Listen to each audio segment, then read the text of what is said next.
Hello বন্ধুরা, কেমন আছো? আশা করছি সকলেই ভালো আছো। তো চলে এলাম আজকে আরেকটি নতুন ভিডিও নিয়ে, রোল আইসক্রিম।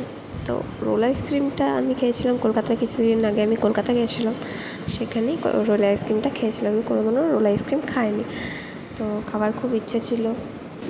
তো আমি নিউ টাউনে ছিলাম, নিউ টাউনের বাঙ্গুরে, সেখানেই এই রোল আইসক্রিমের পার্লারটি ছিল। তো আমি গিয়ে ওখানে বললাম যে একটা রোল আইসক্রিম নেবো। তো আমি নিয়েছিলাম ম্যাঙ্গো ফ্লেভারের। ওখানে আরও অপশান ছিল। তো তারপরে গিয়ে আমি দাদাটাকে জিজ্ঞেস করি যে তোমরা ফ্রেশ ফ্রুট ইউজ করো না?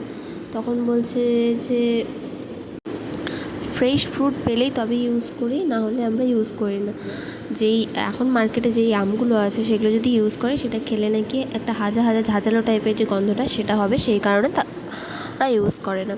তো বললো কিছুদিন পর থেকে নাকি ওই হিমসাগর আম যেটা আসবে সেটা দিয়ে ওরা ইউজ করবে। তো এখানে আমার আইসক্রিমটা রেডি হয়ে গেছে। আর আইসক্রিমটা সত্যিই খেতে খুব ভালো ছিল, কিন্তু যেহেতু আম পাইনি, আমটা ছিল না, সেই কারণে অতটা ফ্লেভার ছিল না, কিন্তু ওভারঅল খেতে ভালো ছিল, একটা ফ্লেভার দিয়ে দিয়েছিল। আমার তো খুব ভালো লেগেছে আইসক্রিম।